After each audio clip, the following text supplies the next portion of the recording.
The hidden gem we'll be talking about today is a sequel to a game I've mentioned previously, No More Heroes 2, Desperate Struggle.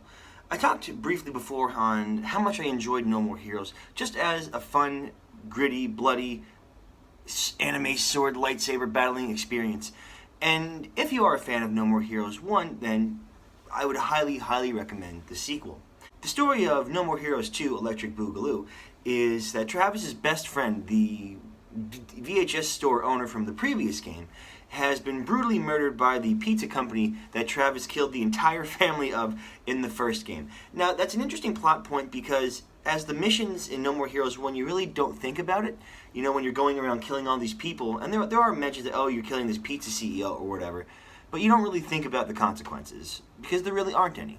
So it's interesting to see how that concept would come back in No More Heroes 2. And since Travis walked away from his crown of being number 1 from the first game, he starts off at rank 51 to work his way all the way up back to the top so he can have revenge for the guy who murdered his friend. Now the gameplay itself does get quite an impressive overhaul.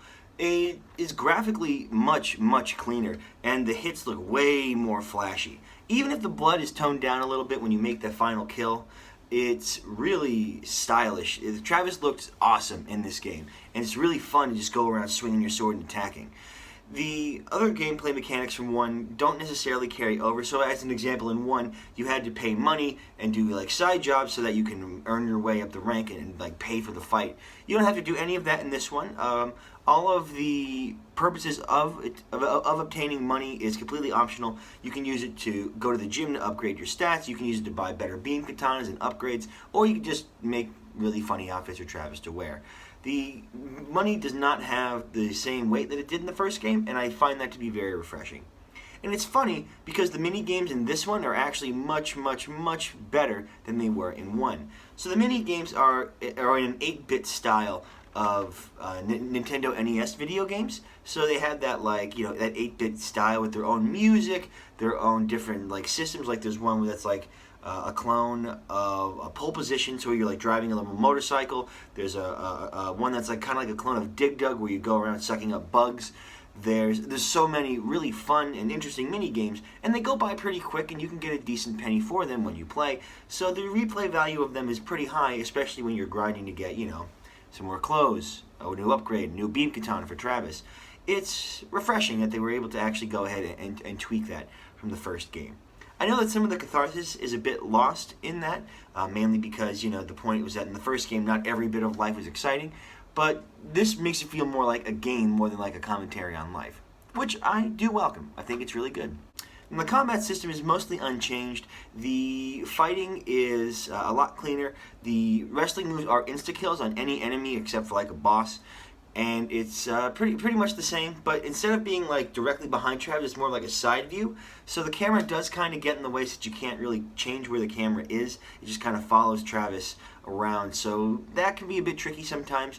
And there were some small instances on certain fights where if you get stun locked, you were completely dead and you had to restart the fight.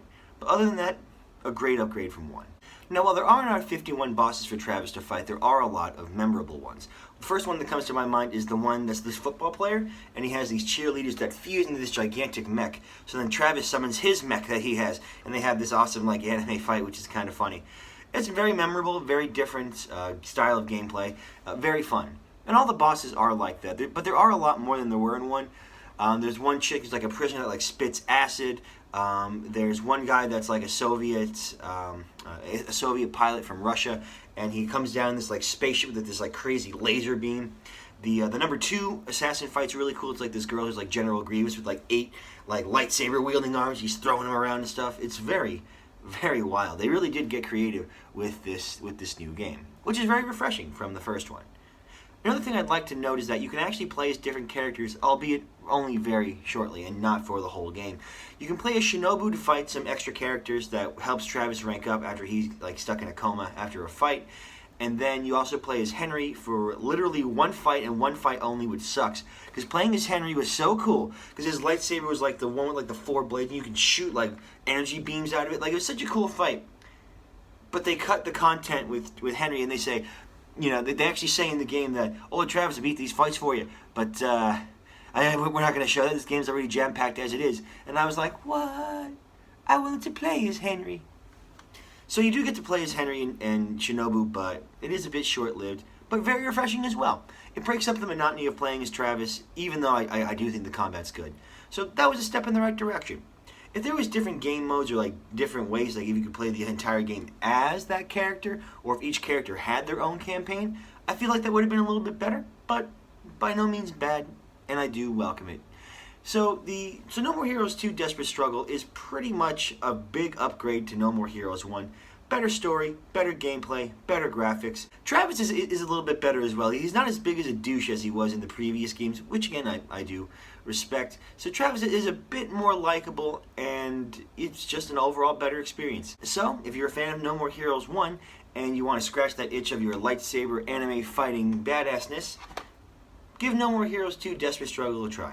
You won't be disappointed, and I do highly recommend it. I even like this better than the first one, so that just goes to show that, yeah, this one's really awesome. Thank you guys so much for watching. This has been another episode of Kirk Talk, and I will see you in the next one.